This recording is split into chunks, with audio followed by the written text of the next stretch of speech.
This afternoon's been super interesting, and the best thing I've heard about how to describe AI is as a coworker, as your partner. And if you think about it as a tool or as something that you use, do any of us use our coworkers? Right? Use our partners? No. We work with them, and we need to figure out how to work with them and work with them differently, which really leads to my thesis today in not very many slides.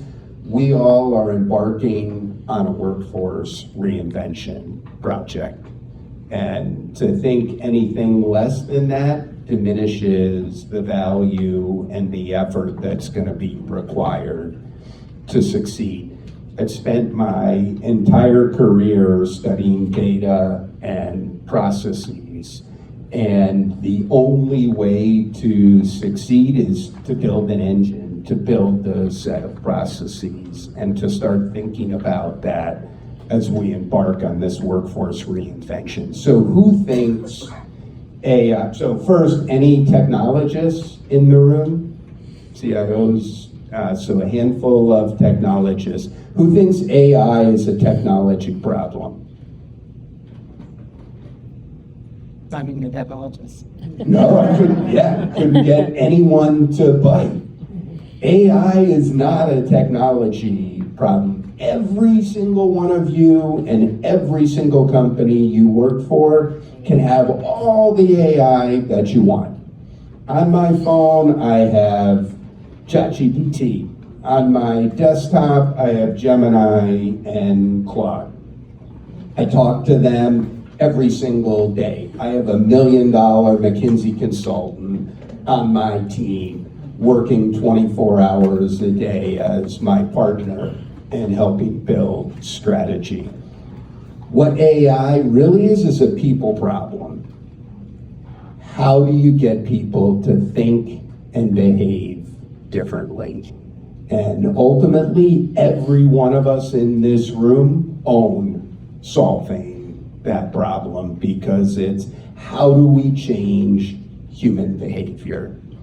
And I'm a lifelong learner. Probably ask, how many here are lifelong learners? Come on, give me every hand, right? In the room. That's what drives us. But that's what drives most people. They want to learn, they want to do better. You just have to give them the reason why. You have to give them the systems. You have to give them the process. You have to help them understand what is the fundamental problem, and then what is the outcome that solving that problem is going to deliver. And Michael talked to us about 93% of the investment is in technology. It's crazy. It's $20 a user a month. Should we be investing $20 per person per month in how they learn to better work with their coworkers? Yeah, maybe so. How many of you sat through 2 hours? You all live in New York or nearby. Maybe 3 hours of anti-harassment training about how to be nice to your coworkers, right? Should we invest in how you work with your new coworker who's actually Claude or Gemini or ChatGPT or pick your app?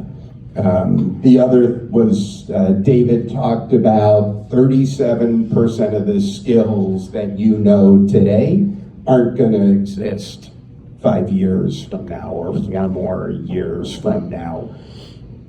Who owns helping fix that? Us, right? Every one of us in this room own helping build and develop the skills that are required to make our workforce productive. So that's kind of the thesis to what OpenSesame is all about, and what we spend every day helping organizations think through. How do you make this transition? And so I said, oh, you need a system. Okay, well, I guess I better give you a picture of what an engine or what the system could look like. And it's got 4 elements. Guess what? The first one, you could guess from my comments so far today, driving business outcome. Understanding the goals of the organization and tying whatever it is that we're gonna do to that. Hey, we all also own making sure that every person that shows up at work today goes home at the end of their shift just like they arrived, right? AI isn't gonna fix that, right? We must build safe and compliant, we talked about anti-harassment training organizations. We must deliver training in the language that's most relevant to them. If English is their first language, great. If Spanish is their first language, awesome. We're working with the world's largest meat packer. Doesn't sound very sexy. If you knew the languages that their employees speak, there's like 25 different languages with thousands of employees speaking each one of those languages. Yeah, they might all speak English, they're not gonna get the training and the gist of what they need in English, right? We gotta deliver it in their native language. And whether you have frontline workers or healthcare workers or manufacturing employees, every one of them needs skills training and skills development.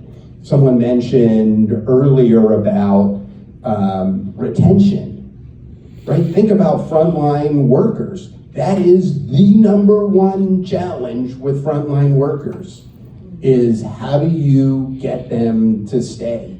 How do you get them to stay? And how do you get them productive fast? Because you're turning them over. You can't take 6 months to train an employee whose average tenure is 90 days. Right? How do you get them productive? It all has to be built into the systems and processes that we're responsible for. The second box is all about us. How do we empower L&D? How does AI help empower L&D? Who's built learning paths in the room?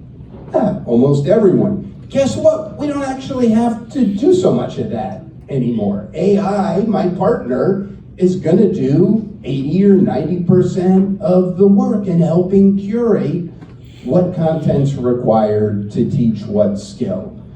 How many have a skills map? Few less. That's something that's gonna be even more important as time goes on because it's skills that we're trying to build.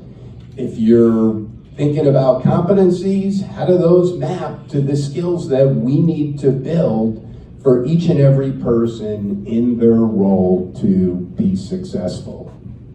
And then of course, we want to customize the content, just like Melissa was talking about, to make it uber relevant to what my team, what my person, what my industry, what my company believes.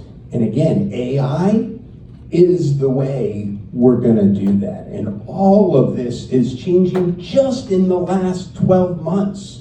The types of technology that exist to help us do our job better so that we can do better at focusing on business outcomes, understanding the challenges our constituents and coworkers have.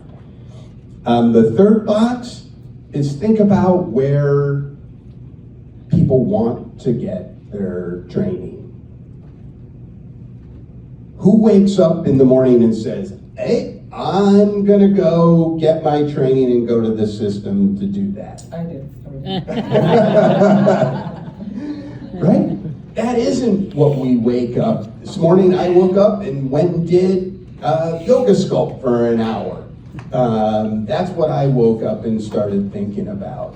And I had an instructor there guiding me through the course, making sure I didn't hurt myself and got the benefits that I needed. We need learning delivered in the flow of work. When you go to your timekeeping application and you log in, it's like, oh, there was an accident a few minutes ago. Here's some hazardous training that you need to take. That's super relevant. That's super important. That's adding to the value of the organization. Think about skills assessment, right? Melissa was talking about, hey, you're gonna lose 80% in 20 minutes, right? So how do I now assess, not did someone complete, but what did they actually learn? And what do they believe now in their heart? And how are they going to change their behavior? Guess what? AI is super at that. It's now embedded in content. AI coaches, right? Literally can either do assessments or help you build those skills. And then the last one is all about measurement. We are terrible at measurement, right? Who thinks they're awesome at measurement? Come on! Oh, one hand, I got one. Well, we need to talk at the cocktail hour, right? In general, we in L&D are terrible at measurement. The one thing we're good at is how much time or how many completions did they take, or we have a North Star in our company about how many courses did each employee take, right? Because the more you consume, in theory, the more you learn. We have to get better at tying to the business outcome, which means you must understand the business challenges, how you're gonna help solve them, and then how they're gonna get measured in the business. And that's a cultural shift for us. And if we wanna be more powerful, we wanna be more respected, we want more money to do the things we're supposed to do, then we have to make that shift. And AI is gonna help us because it's gonna do all the other stuff so that we can go focus on this. And then the last, and you can come find this on our website, or I think we'll get everyone's email address, we can send you. We've built a workforce reinvention journey framework.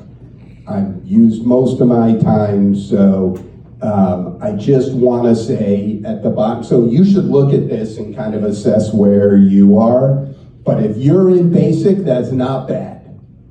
That's not a failure. In fact, most of us are far on my left, maybe the right on the slide.